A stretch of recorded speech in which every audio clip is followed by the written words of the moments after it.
সাধারণ নির্বাচনে হারলে তার আর সংসদে যাওয়ার কোনো সুযোগ থাকে না।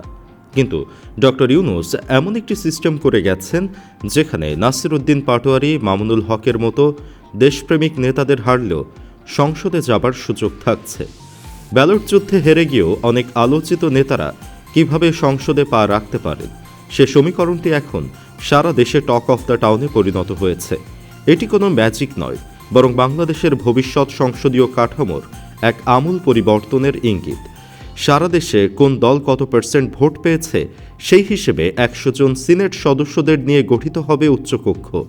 হিসেবে বলছে জামাত ইসলামী দেশের 42% ভোট পেয়েছে, তাই সংসদের উচ্চকক্ষে তাদের 42 জন প্রতিনিধি থাকবে। তাদের মধ্যে 10 জন হেভিওয়েটদের নিয়েই আলোচনা করব আমাদের এই ভিডিওতে। চলুন একে একে দেখে নেওয়া যাক হেরেও সংসদে যাচ্ছে জামাত ও বিএনপির যে 10 জন। নাম্বার 1, নাসির উদ্দিন পাটোয়ারি।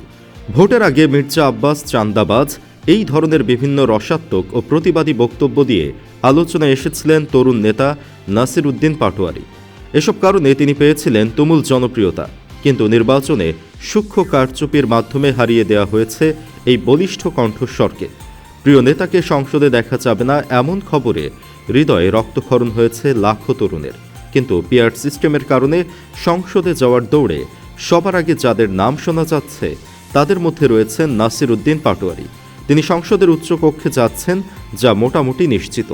উল্লেখ্য, ত্রয়োদশ জাতীয় সংসদ নির্বাচনে আলোচিত ঢাকা ৮ আসনে দিনভর নানা নাটকীয়তার পর নাসির উদ্দিন পাটোয়ারিকে হারিয়ে বিজয়ী হয়েছেন বিএনপির প্রার্থী মির্জা আব্বাস।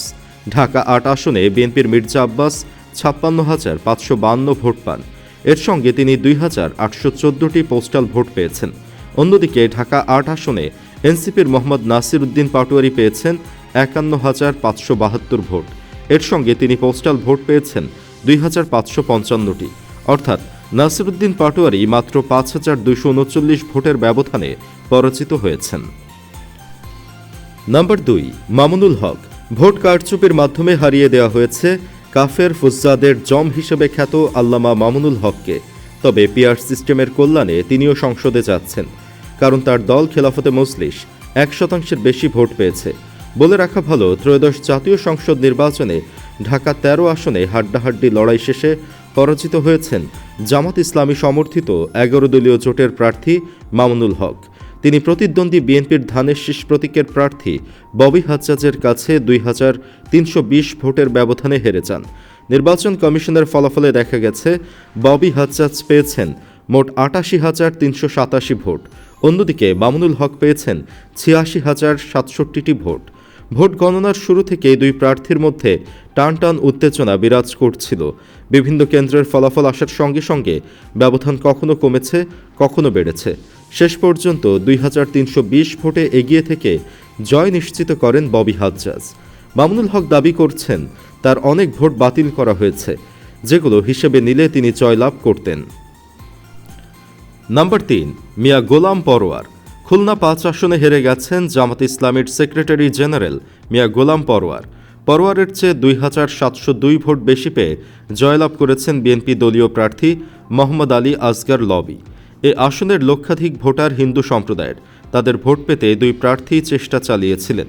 শেষ পর্যন্ত হিন্দু ভোট ও আওয়ামী লীগের ভোট ব্যবধান তৈরি করেছে বলে মনে করছেন রাজনীতি বিশ্লেষকরা। যেহেতু তিনি জামাতের হেভিওয়েট প্রার্থী, তাই হারলেও তার উচ্চকক্ষের সিনেট হওয়া সময়ের ব্যাপার মাত্র। Number 4, doctor Hamidur Rahman Azad. বাংলাদেশ জামাতে ইসলামী সহকারী secretary general doctor Hamidur Rahman আজাদও পিআর সিস্টেমের কল্যাণে সংসদের উচ্চকক্ষে যাবেন। কক্সবাজার 2 আসনে জামাতে ইসলামী মনোনীত প্রার্থী ও দলটির সহকারী secretary general doctor Hamidur Rahman Azad নির্বাচনে হেরে গেছেন। প্রাপ্ত ফলাফলে তার নিকটতম প্রতিদ্বন্দ্বী আলমগীর মোহাম্মদ মাহফুজুল্লাহ ফরিদ ধানের শীষ প্রতীকে 1,25,262 ভোট পেয়ে 35,628 ভোটের ব্যবধানে জয়ী হয়েছেন। হামিদুর রহমান আজাদ দাড়িপাল্লা প্রতীকে 89,634 ভোট পেয়েছেন। হামিদুর রহমান আজাদ মহেশখালী কুতুবদিয়া আসনকে মডেল সংসদীয় আসনে পরিণত করতে চেয়েছিলেন, কিন্তু সমস্যা হচ্ছে উচ্চকক্ষের এমপি হলেও জনকল্যাণে তিনি খুব একটা প্রভাব রাখতে পারবেন না।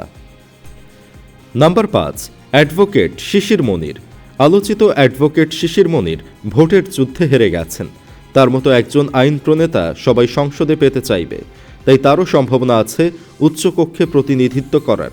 উল্লেখ্য, নির্বাচনে পরাজিত হলেও কথা রেখেছেন সুনামগঞ্জ ২ আসনে জামাত মনোনীত প্রার্থী ও সুপ্রিম কোর্টের সিনিয়র আইনজীবী মোহাম্মদ শিশির মনির। বৃহস্পতিবার অনুষ্ঠিত নির্বাচনে সুনামগঞ্জ ২ আসনে প্রতিদ্বন্দ্বিতা করে তিনি পরাজিত হন। এ আসনে বিএনপির নাসির চৌধুরী ধানের শীষ প্রতীকে ৯৯,৫২২ ভোট পেয়ে বিজয়ী হয়েছেন। অন্যদিকে জামাতের শিশির মনির দাড়িপাল্লা প্রতীকে ৬৩,২২০ ভোট পেয়েছেন। শুক্রবার বেলা 11:30টায় তিনি বিজয়ী বিএনপি প্রার্থী মোহাম্মদ নাসির চৌধুরীর দিরাই উপজেলার আনোয়ারপুরের বাসায় গিয়ে ফুলের তোড়া দিয়ে অভিনন্দন জানান এবং মিষ্টিমুখ করান। নাম্বার ৬, শারজিস আলম। এনসিপির ২ আলোচিত নেতার একজন শারজিস আলম পঞ্চগড় ১ আসনে হেরে গেলেও কুমিল্লা ৪ আসনে জয়ী হয়েছেন হাসনাত আবদুল্লাহ।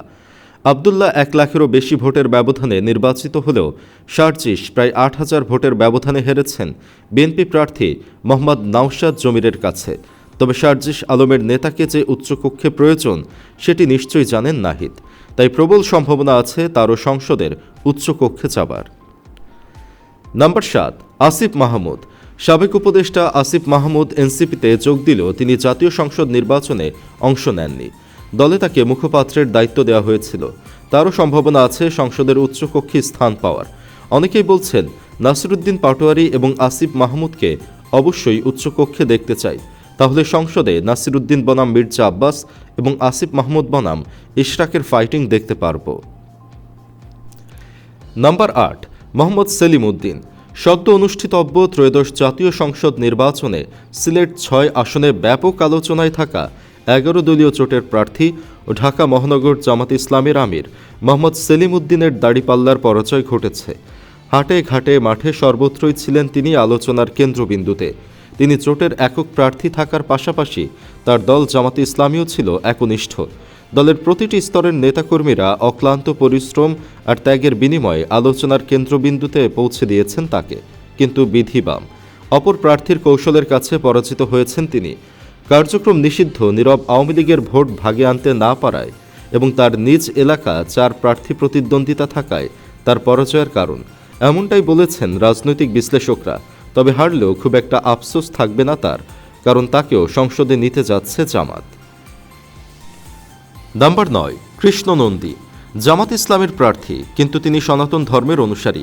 এ পরিচয় এবারের নির্বাচনে আলোচিত করেছে খুলনা ১ আসনের কৃষ্ণ নন্দীকে। জামাতের হিন্দু শাখার সাবেক এই সভাপতি ভোটের মাঠে নানা বক্তব্যে ছিলেন আলোচনায়, তবে ব্যালটে সুবিধা করে উঠতে পারেননি। খুলনার ৬টি আসনের মধ্যে সবচেয়ে বড় ব্যবধানে হেরেছেন তিনি। জামাতের হিন্দু প্রার্থী হিসেবে তারও সংসদে যাবার সম্ভাবনা আছে। নাম্বার ১০, ফয়জুল করিম। নিজে প্রার্থী নন, তবু নির্বাচনের মাঠে তার উপস্থিতি ছিল সর্বত্র, মঞ্চে, মিছিলে, গণসংযোগে। চরমোনাই পীর সৈয়দ মোহাম্মদ রেজাউল করিমের কণ্ঠ শোনা গেছে দেশের নানা প্রান্তে। চরমোনাই পীরের দল ইসলামী আন্দোলন বাংলাদেশ এই নির্বাচনে সারা দেশে ২৫৩ জন প্রার্থী দেয়। হাতপাখার প্রার্থী থেকে দলীয় কর্মীদের চোখে ছিল প্রত্যাশা। জুলাই আন্দোলন পরবর্তী আওয়ামী লীগের অনুপস্থিতিতে অনুষ্ঠিত এ নির্বাচনে রাজনৈতিক মানচিত্রে কিছুটা বদল আসবে বলে আশা ছিল তাদের। হাতপাখার ২৫৩টি আসনের মধ্যে বরগুনা ১ আসনে সেই প্রত্যাশার আংশিক ছাপ পড়েছিল। সেখানে হাতপাখা প্রতীকের প্রার্থী অলিউল্লাহ জয় পেয়েছেন। ইসলামী আন্দোলনের সংসদীয় রাজনীতিতে এটি প্রথম উল্লেখযোগ্য সাফল্য, কিন্তু এই একক জয় চরমোনাই পরিবারের নির্বাচনী বাস্তবতা বদলায়নি। কারণ জাতীয় সংসদ নির্বাচনে পীরের ৩ ভাই ৪টি আসনে প্রতিদ্বন্দ্বিতা করেও কেউ জিততে পারেননি, বরং এক ভাইয়ের ক্ষেত্রে জামানত পর্যন্ত বাজেয়াপ্ত হয়েছে। তবে যেহেতু ফয়জুল করিমকে জামাত সমর্থন করেছিল, তাই সম্ভাবনা আছে তারও সংরক্ষিত উচ্চকক্ষে সিনেট সদস্য হওয়ার।